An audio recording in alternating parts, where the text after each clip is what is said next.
إن الحمد لله نحمده ونستعينه ونستغفره ونؤمن به ونتوكل عليه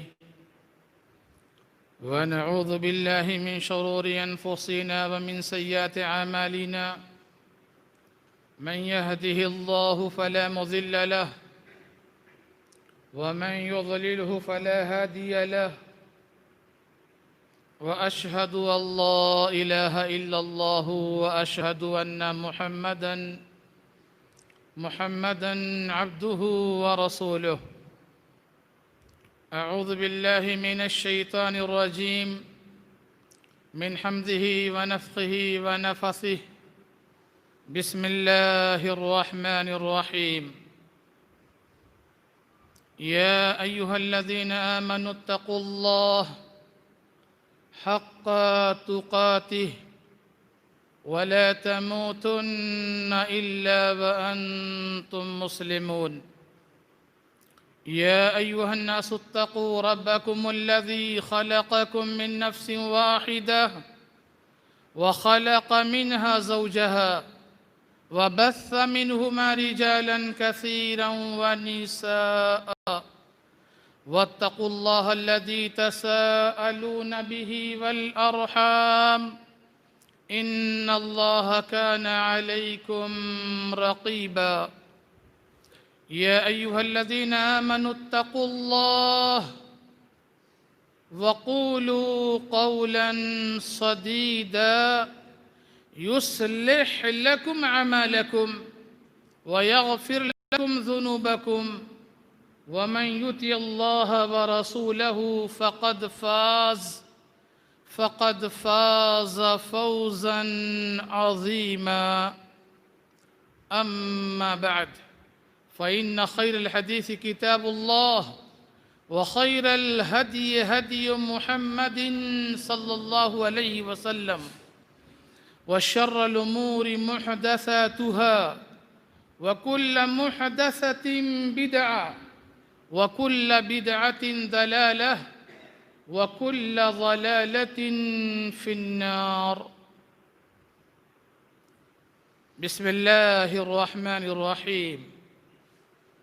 واعتصموا بحبل الله جميعا ولا تفرقوا. وعن أبي هريرة رضي الله عنه أن النبي صلى الله عليه وسلم قال: إن الله يرضى لكم ثلاثا ويسخط لكم ثلاثا. إن الله يرضى لكم أن تعبدوه ولا تشركوا به شيئا وأن تعتصموا بحبل الله جميعا ولا تفرقوا وأن تناصحوا من ولى الله أمركم. ويسخط لكم ثلاثا قيل وقال وكثرة السؤال وإذاءة المال. رواہ مسلم. محترم حضرات، برادران اسلام، اسلامی بھائیوں، دوستوں، بزرگوں، ہر طرح کی حمد و ثنا، تعریف و توصیف، کبریائی، بڑائی اور بزرگی اس اللہ رب العالمین کے لیے جو ساری کائنات کا خالق و مالک ہے، جو رب اپنی مثال آپ ہے، جس کا کوئی شریک و سہیم نہیں، جس نے اپنی قدرت سے دنیا کو چلا رکھا ہے اور جب چاہے گا اس کا خاتمہ بھی کر دے گا۔ اس مختصر سی حمد کے بعد درود و سلام کی بارش نازل ہو تمام انبیاء کرام پر، خصوصاً امام الاولین والآخرین، ساقی کوثر، شافع محشر، احمد مجتبی، محمد مصطفیٰ صلی اللہ علیہ وسلم کی ذات گرامی پر، جن کے ہم اور آپ امتی ہیں۔ حضرات، حمد و صلوات کے بعد میں نے قرآن مجید کی ایک آیت کا صرف ایک ٹکڑا، ایک حصہ آپ کے سامنے تلاوت کیا ہے، پڑھا ہے۔ اللہ رب العالمین ارشاد فرماتے ہیں: وَاعْتَصِمُوا بِحَبْلِ اللَّهِ جَمِيعًا وَلَا تَفَرَّقُوا۔ لوگو، اللہ کی رسی کو مضبوطی کے ساتھ میں پکڑ لو اور آپس میں اختلاف نہ کرو۔ اللہ کی رسی کو مضبوطی کے ساتھ میں پکڑ لو اور آپس میں اختلاف نہ کرو۔ یہ اللہ رب العالمین نے اس آیت میں عام مسلمانوں کو پیغام اور میسج دیا ہے۔ حاضرین، بحبل اللہ، اللہ کی رسی کو مضبوطی کے ساتھ پکڑنا، اس سے مراد یہ ہے کہ اللہ تعالیٰ کے عہد کو مضبوطی کے ساتھ پکڑا جائے۔ جو ہم نے اللہ تعالیٰ سے وعدہ کر رکھا ہے، جب اللہ تعالیٰ نے وعدہ لیا تھا ہم سے، الست بربکم، کیا میں تمہارا رب نہیں ہوں؟ تو ہم نے کہا تھا بلا، اے اللہ کیوں نہیں، تو ہی ہمارا رب ہے۔ تو جو وعدہ، جو عہد ہم نے کیا تھا، اس عہد کو مضبوطی کے ساتھ میں پکڑنا، یا اللہ کی کتاب کو مضبوطی کے ساتھ میں پکڑنا۔ وَاعْتَصِمُوا بِحَبْلِ اللَّهِ، اللہ کی رسی کو مضبوطی کے ساتھ میں پکڑو۔ تو اللہ کی رسی کو مضبوطی کے ساتھ میں پکڑنے کا مطلب یہ ہے کہ اللہ کی کتاب کو مضبوطی کے ساتھ میں پکڑ لیا جائے۔ وَلَا تَفَرَّقُوا، اور آپس میں اختلاف نہ کیا جائے۔ حاضرین،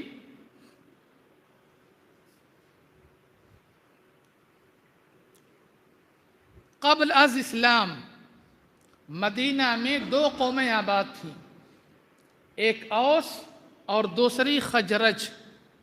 یہ دونوں قومیں ایسے تھیں جن قوموں کے درمیان ہمیشہ لڑائی جھگڑا اختلاف، لمبی لمبی جنگیں ان کے درمیان ہمیشہ ہوا کرتی تھی۔ لیکن جب اسلام آیا، پیارے نبی صلی اللہ علیہ وسلم اس دنیا میں آئے، یہ لوگ مشرف بہ اسلام ہو گئے۔ مشرف بہ اسلام ہونے کی وجہ سے ان کی لڑائیاں ختم ہو گئیں، مٹ گئیں۔ نسلوں سے جو لڑائیاں ان کے درمیان آ رہی تھیں وہ ختم ہو گئیں۔ لیکن دنیا میں کچھ ایسے لوگ ہوتے ہیں جو ہمیشہ یہ چاہتے ہیں کہ یہ مسلمان متحد نہ رہیں، یہ مسلمان متفق نہ رہیں، ان کے درمیان اختلاف انتشار لڑائی جھگڑا ہوتا رہے، تاکہ اس کا فائدہ اٹھا کر کے ہم اپنا کام انجام دیں۔ نبی صلی اللہ علیہ وسلم کے زمانے میں ساس نام کا ایک یہودی تھا، اور وہ صحابہ کے درمیان، اوس اور خزرج کے درمیان آیا، اور آنے کے بعد جو ان کے درمیان پرانی لڑائیاں ہو رہی تھیں اس کا تذکرہ شروع کر دیا۔ پرانی لڑائیوں کا تذکرہ سننے کے بعد یہ اوس اور خزرج کے لوگ دوبارہ آپس میں گتھم گتھا ہو گئے، لڑائیاں شروع کر دیں۔ پرانے زمانے کا تذکرہ جب انہوں نے سنا کہ ہمارے خاندان کے لوگوں نے ان کے خاندان کو مارا تھا، ان کے خاندان کے لوگوں نے ہمارے خاندان کو مارا تھا، تو ان کی رگ حمیت بھڑکی، ان کا جوش و جذبہ بھڑکا، اور وہ لوگ پھر وہیں پر اختلاف انتشار کرنے لگے، لڑائی جھگڑا کرنے لگے۔ کوئی گئے پیارے نبی صلی اللہ علیہ وسلم کو بتایا کہ اللہ کے نبی ایسا ایسا ہو رہا ہے، اس وقت اوس اور خزرج کے لوگ اختلاف لڑائی جھگڑا کر رہے ہیں۔ پیارے نبی صلی اللہ علیہ وسلم بھاگے دوڑے آئے اور ان کے درمیان اختلاف انتشار کو دور کیا، اور آپس میں محبت یگانگی کو پیارے نبی صلی اللہ علیہ وسلم نے ترویج دی۔ حاضرین، تو یہ یہودیوں کا کام، ساس نام کا یہودی تھا، وہ یہ چاہتا تھا کہ مسلمانوں کے درمیان اختلاف متحد اتحاد نہ ہو، مسلمان آپس میں مرتے رہیں، کٹتے رہیں، لڑتے رہیں، جھگڑتے رہیں۔ اور آج بھی یہودی اور دوسرے لوگ یہی کام ہم مسلمانوں کے درمیان کر رہے ہیں، مگر افسوس یہ ہے کہ ہم کو اس بات کا احساس نہیں ہے کہ ہم کو کیا کرنا چاہیے تھا اور آج ہم کیا کر رہے ہیں۔ میرے محترم بھائی اور دوستو، میں نے آپ کے سامنے مسلم شریف کی ایک حدیث پڑھی ہے۔ ابو ہریرہ رضی اللہ تعالیٰ عنہ راوی ہیں، وہ کہتے ہیں پیارے نبی صلی اللہ علیہ وسلم نے ارشاد فرمایا، اللہ تعالیٰ تم سے راضی ہوتا ہے 3 کاموں کے ذریعہ، اور اللہ تعالیٰ تم سے ناراض ہوتا ہے 3 کاموں کے ذریعہ۔ 3 کام کون ہیں جس سے اللہ تعالیٰ راضی ہوتا ہے؟ ان تعبدوہ ولا تشرکوا بہ شیئا، اللہ ہی کی عبادت کرو، اس کی عبادت میں کسی کو شریک نہ کرو، تمہارے اس کام سے اللہ تعالیٰ خوش ہوتا ہے۔ پہلی بات وَأَن تَعْتَصِمُوا بِحَبْلِ اللَّهِ جَمِيعًا وَلَا تَفَرَّقُوا، اور اے لوگو تم اللہ کی رسی کو مضبوطی کے ساتھ میں پکڑ لو، آپس میں اختلاف نہ کرو۔ اس کام سے بھی اللہ تعالیٰ خوش ہوتا ہے۔ اور تیسرا کام، تناصحوا من ولی اللہ بامرکم، جن لوگوں کو اللہ تعالیٰ نے تمہارے معاملات جن کے ہاتھ میں دے دیے ہیں، جن کو اللہ نے تمہارا ولی بنا دیا ہے، جن کو اللہ نے تمہارا حاکم بنا دیا ہے، اپنے حاکموں کے ساتھ نصیحت کا معاملہ کرو، ان کے ساتھ میں نصیحانہ سلوک کرو، ان کے ساتھ میں برا سلوک نہ کرو۔ یہ 3 کام ایسے ہیں جس سے اللہ تعالیٰ خوش ہوتا ہے، اور 3 کام ایسے ہیں جس سے اللہ تعالیٰ ناراض ہوتا ہے۔ پہلا کام قیل وقال، قیل و قال کرنا، یہ کام کیوں ہوا، یہ کیوں جائز تھا، یہ کیوں ناجائز تھا، یا ایسا نہ ہوتا تو کیا ہوتا۔ شریعت میں یہ ساری چیزیں نہیں ہیں۔ جس چیز کو شریعت نے کہہ دیا یہ جائز ہے، یہ صحیح ہے، یہ حلال ہے، اس کو مان لینا ہے۔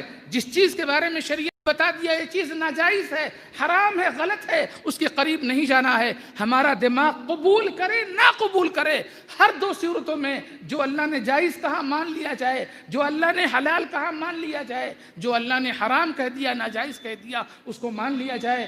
ہم اپنے ذہن و دماغ کو وہاں دخل اندازی نہ دیں۔ دوسری چیز، وَكَثْرَةَ السُّؤَالِ، بہت زیادہ سوال کرنا، بہت زیادہ پوچھنا، بہت زیادہ اعتراضات کرنا، یہ اللہ تعالیٰ کو پسند نہیں ہے۔ اللہ تعالیٰ ایسے کاموں سے ناراض ہوتا ہے۔ اور تیسری بات، اِذَاءَةَ الْمَالِ، مال کو ضائع کرنا، مال کو برباد کرنا۔ ہاں میرے محترم بھائی اور دوستو، ہم مال کہاں کہاں برباد کر رہے ہیں، کیسی کیسی چیزوں میں برباد کر رہے ہیں۔ مگنی کے نام پر ہزاروں اور لاکھوں روپے برباد کر دیے جاتے ہیں، شادی کے نام پر ہزاروں اور لاکھوں روپے برباد کر دیے جاتے ہیں، جس کی شریعت میں ادنا درجے کی بھی گنجائش نہیں ہے۔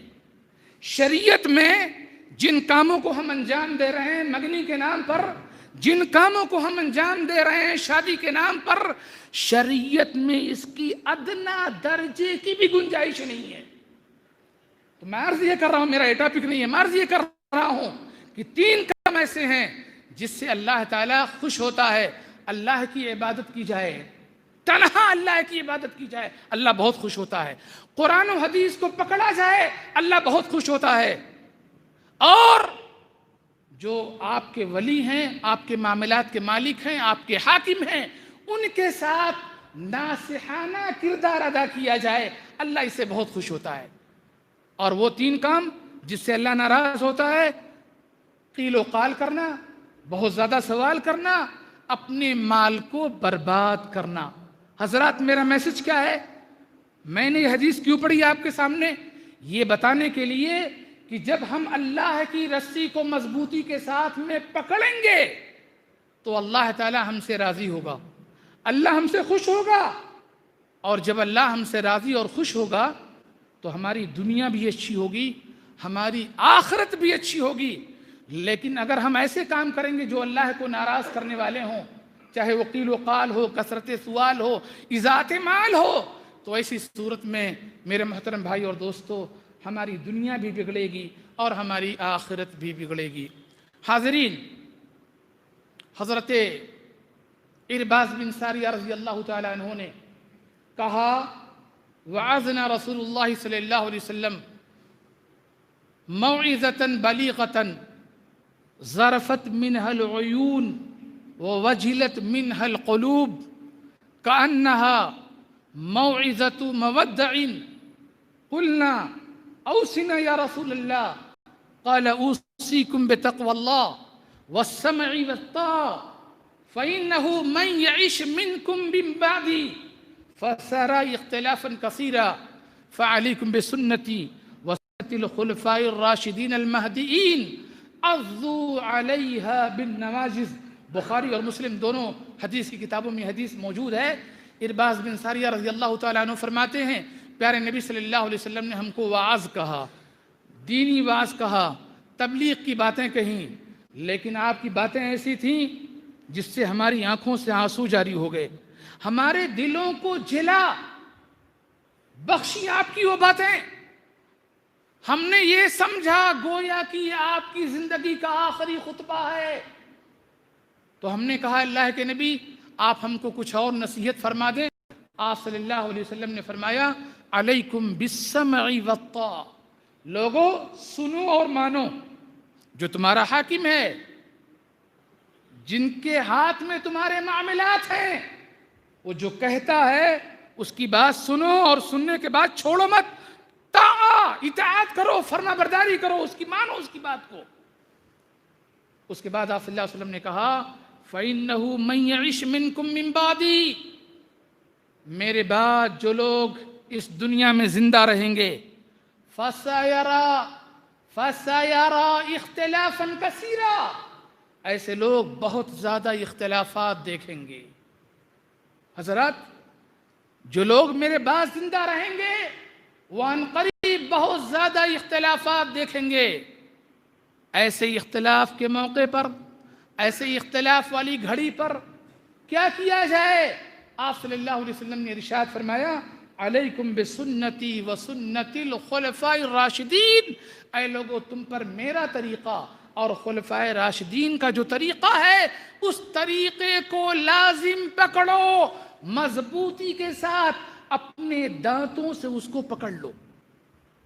حاضرین، اس پوری حدیث کے بیان کرنے کا میرا مطلب یہ ہے کہ پیارے نبی صلی اللہ علیہ وسلم نے ان اختلافات کے بارے میں جو آج موجود ہیں، ہمارے معاشرے میں، جو آج موجود ہیں ہمارے مکاتب میں، جو آج موجود ہیں ہمارے مدارس میں، جو آج موجود ہیں ہمارے مساجد میں، جو آج موجود ہیں مسلمانوں کی سوسائٹی میں، جو آج موجود ہیں مسلمانوں کی بستیوں میں، جو آج موجود ہیں مسلمانوں کے محلے میں، جو آج موجود ہیں مسلمانوں کے گاؤں میں، کہاں نہیں موجود ہے؟ کہاں اختلاف نہیں ہے؟ اور اختلافات کیسے ہیں، کتنے ہیں؟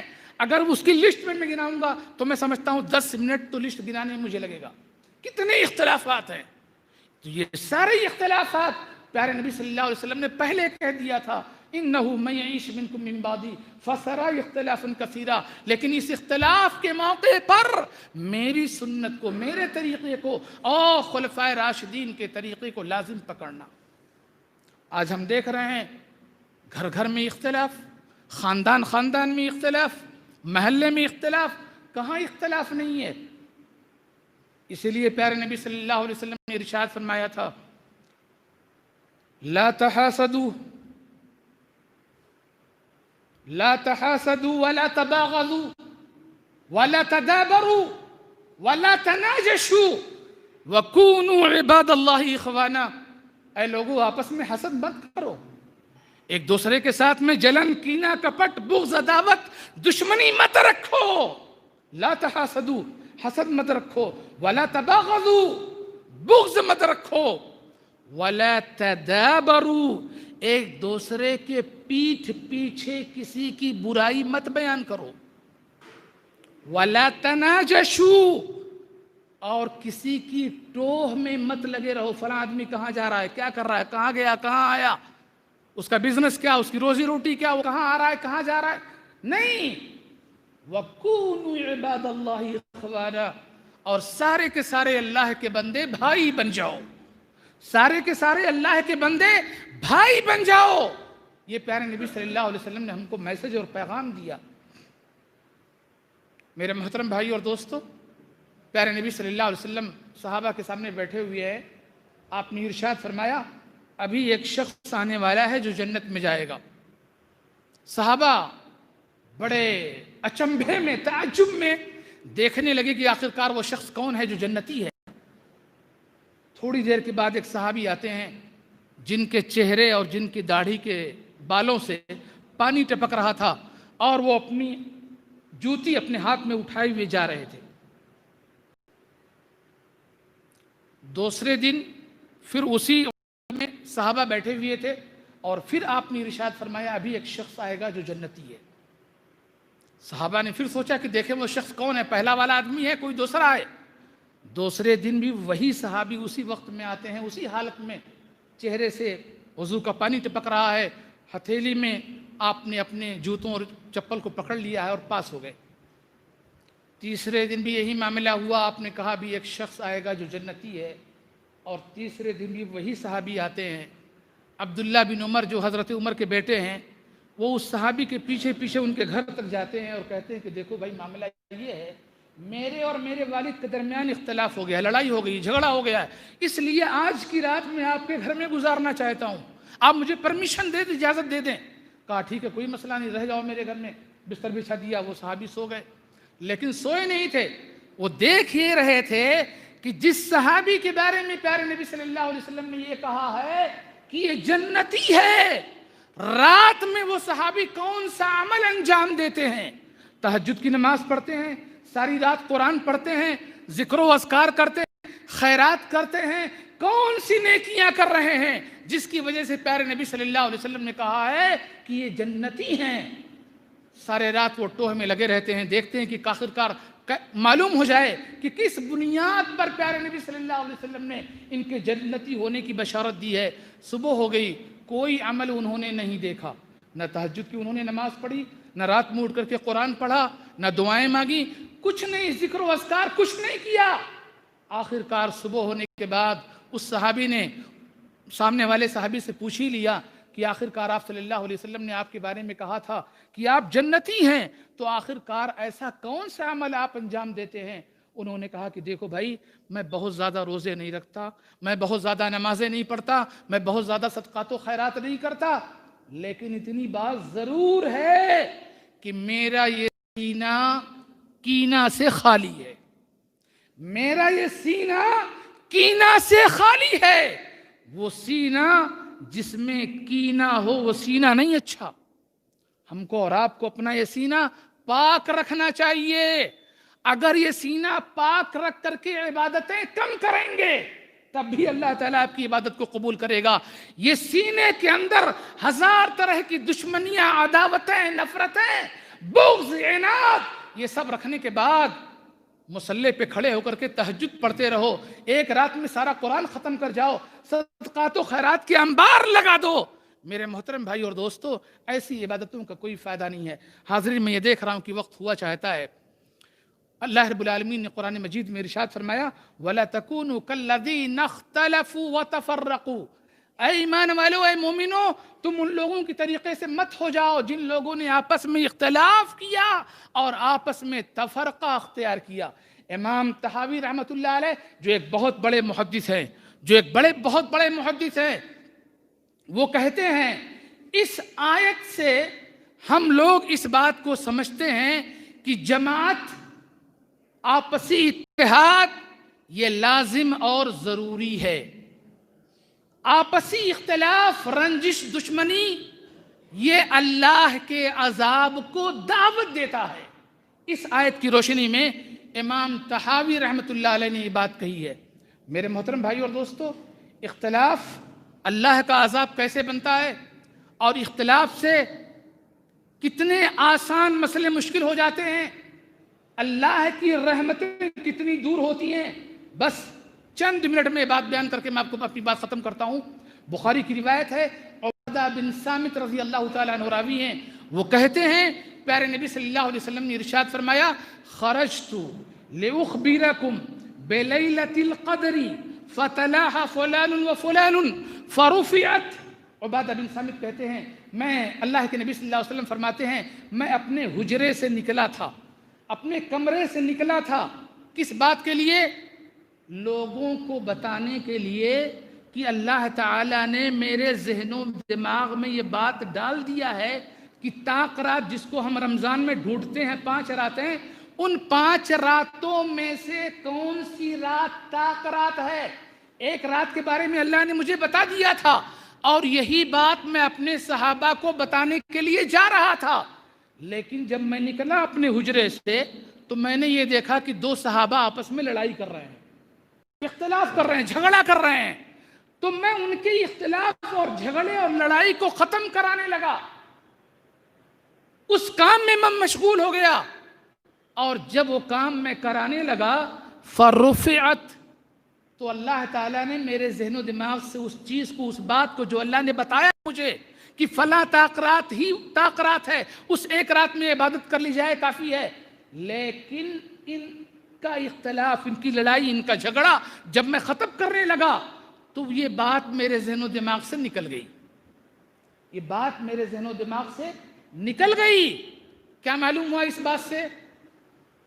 اگر وہ دو صحابی آپس میں نہ لڑتے، میرے نبی صلی اللہ علیہ وسلم ڈائریکٹ صحابہ کے پاس جاتے اور صحابہ سے کہہ دیتے کہ دیکھو اللہ نے مجھے بتایا ہے وہ رات 21 کی ہے، 23 کی ہے، 25 کی ہے، 27 کی ہے، 29 کی ہے. کوئی ایک رات پیارے نبی صلی اللہ علیہ وسلم بتا دیتے، ہم ساری زندگی وہ ایک رات جاگ لیتے. آج جو 5 راتیں ہم جاگ رہے ہیں، محنت کوشش کر رہے ہیں، 4 راتوں میں جاگنے اور محنت کوشش کرنے کی کوئی ضرورت نہیں تھی.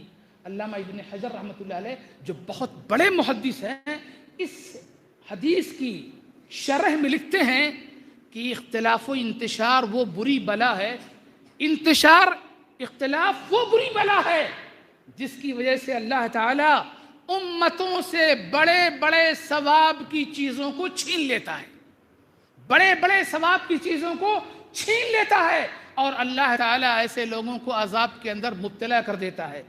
معلوم یہ ہوا اختلاف ہوا، ایک بہت بڑی نعمت اللہ تعالیٰ نے چھین لی، اور اب ساری امت کے لوگوں کو قیامت تک کے لیے 5 رات جاگنا پڑ رہا ہے. تو اختلاف اتنی بری بلا ہے، اتنی بری بلا ہے. میرے محترم بھائی اور دوستو، اللہ رب العالمین نے قرآن مجید میں دوسری جگہ پہ ارشاد فرمایا کہ اے ایمان والو، تم اللہ کی رسی کو مضبوطی کے ساتھ میں پکڑو. حاضرین، میں بات کو آگے بڑھا دوں، 5 منٹ کا وقت ہے. 2-3 باتیں اہم آپ سے مجھے کرنی ہیں. اگر انسان اختلاف کرنے کے لیے مسجد جیسی مقدس اور عظیم چیز بناتا ہے، تعمیر کرتا ہے، تو شریعت کہتی ہے ایسی مسجد کو گرا دیا جائے. اختلاف کے لیے، انتشار کے لیے مدینہ میں منافقوں نے مسجد بنائی. پیارے نبی صلی اللہ علیہ وسلم غزوہ تبوک کے لیے جا رہے تھے. منافق گئے، اللہ کے نبی ہم نے مسجد بنائی ہے.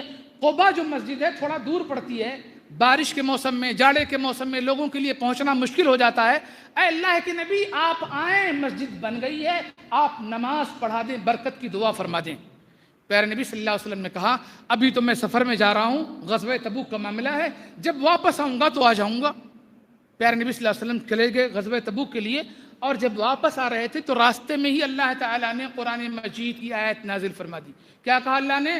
لا تقم فیہ ابدا، اے نبی اس مسجد میں آپ کو ہرگز کھڑے ہو کر کے نماز نہیں پڑھنا ہے، آپ اس مسجد میں نماز نہ پڑھیں. کیوں؟ والذین اتخذوا مسجدا ضرارا، جن لوگوں نے مسجد بنائی ہے، مسجد بنانے کا مقصد ضرار ہے، مسلمانوں کو تکلیف پہنچانا ہے.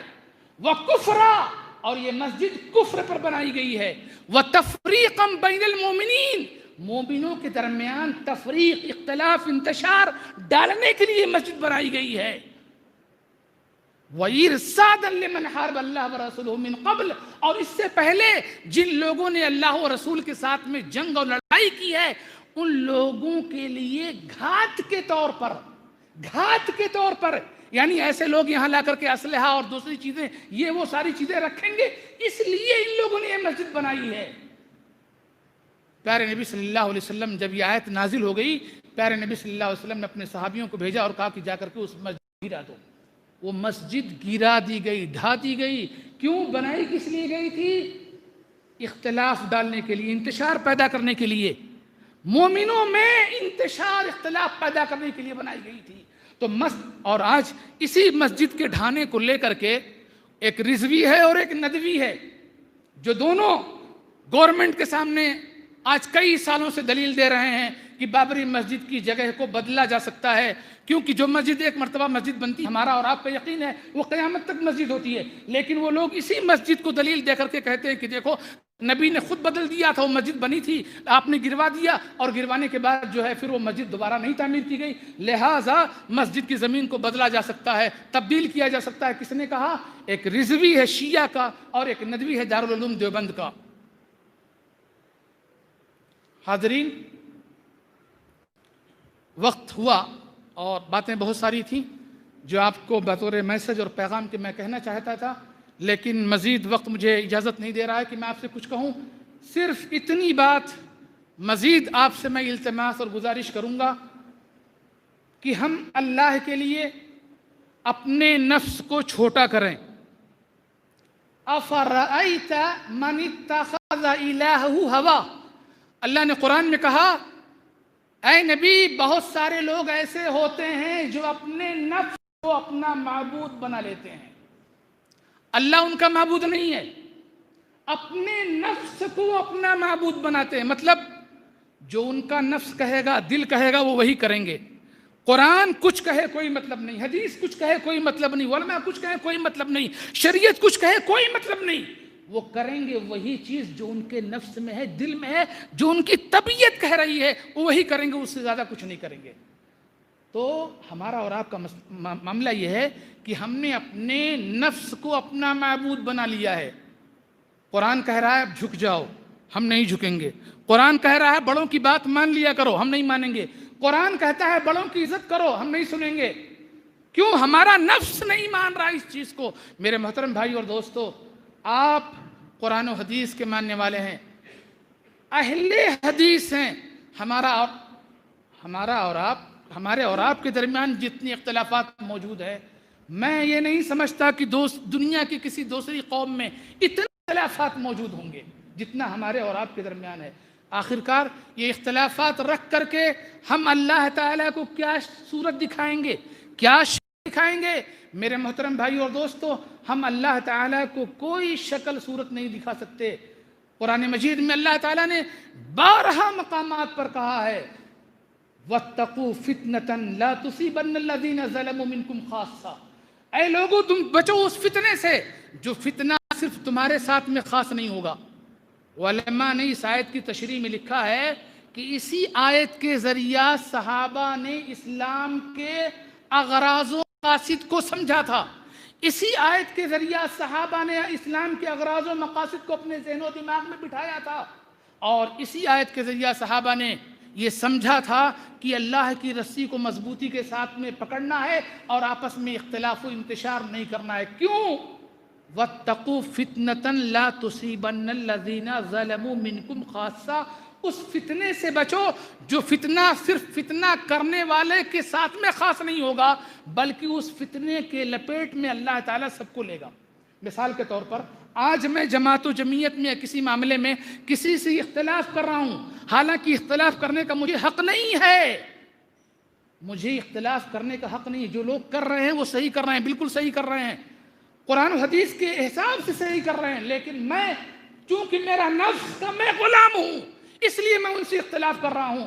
اب اس اختلاف کی وجہ سے جو جماعت و جمعیت میں اختلاف ہوگا، یاد رکھو آپ کا یہ اختلاف آپ کی نسل، آپ کے بیٹے، آپ کے پوتے اور ان کی اولاد کے اولاد تک جاتا رہے گا، اور یہ سلسلہ نسل در نسل، نسل در نسل چلتا رہے گا۔ اس لیے اللہ نے فرمایا ہے وَاتَّقُوا فِتْنَةً لَا تُصِيبَنَّ الَّذِينَ ظَلَمُوا مِنْكُمْ خَاصَّةً۔ اس فتنے سے بچو جس فتنے میں صرف فتنہ کرنے والا ہی مبتلا نہیں ہوگا، اس کی پوری نسل مبتلا ہو جائے گی۔ لہٰذا میں آپ سے اپیل کر رہا ہوں، گزارش کر رہا ہوں، کسی بھی معاملے میں جماعت و جمعیت کے اندر کوئی اختلاف کو ہوا دینے کی کوشش نہ کریں۔ اگر ہم اپنے آپ کو چھوٹا بن جائیں، چھوٹا سمجھ لیں، اور چھوٹا بننے کے بعد مسئلے حل ہو جا رہے ہیں، تو اس پر اللہ رب العالمین کا ہم کو بے حد فضل و کرم سمجھنا چاہیے۔ خالد ابن ولید کو عمر بن خطاب نے معزول کر دیا۔ کیوں معزول کر دیا تھا؟ لوگوں کے ذہن و دماغ میں یہ بات آ گئی تھی کہ خالد ابن ولید جس جنگ میں ہوں وہ جنگ ہاری نہیں جا سکتی، یعنی لوگوں کا بھروسہ بجائے اللہ کی ذات پر ہونے کے خالد ابن ولید کی ذات پر ہو گیا کہ خالد ابن ولید جس جنگ میں ہوں گے وہ جنگ جیتی جائے گی، ہاری نہیں جائے گی۔ عمر بن خطاب رضی اللہ تعالیٰ عنہ نے معزول کر دیا کہ لوگوں کا دماغ، لوگوں کا عقیدہ ہی بگڑ رہا ہے۔ عقیدہ تو یہ ہونا چاہیے کہ اللہ تعالیٰ ہمارا حامی اور ناصر ہے، اللہ تعالیٰ جب تک ہماری حمایت اور نصرت کرے گا ہم کوئی جنگ نہیں ہاریں گے۔ لیکن یہاں لوگوں کا عقیدہ خالد ابن ولید کے بارے میں ہو گیا، معزول کر دیا۔ اور جب معزول کر دیا گیا تو ہوتے ہیں معاشرے میں بہت سارے لوگ، ارے تم اتنی محنت سے لڑائی کر رہے تھے، اسلامی لشکر کے جنرل اور کمانڈر ان چیف تھے، تم کو عمر بن خطاب نے معزول کر دیا، اب تم پیچھے پیچھے رہو، مت جاؤ، ان کا ساتھ مت دو۔ ہمارے معاشرے میں بھی ایسے لوگ ہوتے ہیں نا۔ کیا کہا خالد بن ولید نے معلوم ہے آپ کو؟ خالد بن ولید نے کہا جب میں کمانڈر ان چیف تھا تب بھی اللہ کے لیے لڑتا تھا، اور اگر آج مجھے معزول کیا گیا ہے تب بھی میں اللہ کے لیے ہی لڑائی اور جہاد کروں گا۔ یہ جذبہ ہونا چاہیے، یہ شوق ہونا چاہیے، یہ بات ہمارے دماغ میں آنی چاہیے کہ جو کچھ بھی ہم کرتے ہیں اللہ کے لیے کرتے ہیں، کسی اور کے لیے، اپنی نفس کے لیے کوئی کام نہیں کرتے۔ حاضرین، باتیں بہت ساری ہو گئیں، اللہ تعالیٰ سے میں دعا کرتا ہوں کہ اللہ تعالیٰ مجھ کو اور آپ کو جو باتیں کہی گئی ہیں، یعنی اختلاف انتشار سے بچنے کی، لڑائی اور جھگڑے سے بچنے کی، جماعت و جمعیت کو اوپر لے جانے کی، جماعت و جمعیت کی ترقی، مدارس اور مساجد کی ترقی کے بارے میں سوچنے کی، اللہ تعالیٰ ہم تمام لوگوں کو ان کی ترقی کے بارے میں سوچنے کی توفیق عطا فرمائے۔ اختلاف و انتشار سے ہمیشہ کے لیے اللہ تعالیٰ ہماری حفاظت فرمائے۔ جب تک اللہ تعالیٰ ہم کو دنیا میں زندہ رکھے، ایمان و اسلام پر قائم و دائم رکھے، جب ہمارا خاتمہ ہو تو ایمان بالخیر ہو۔ آمین۔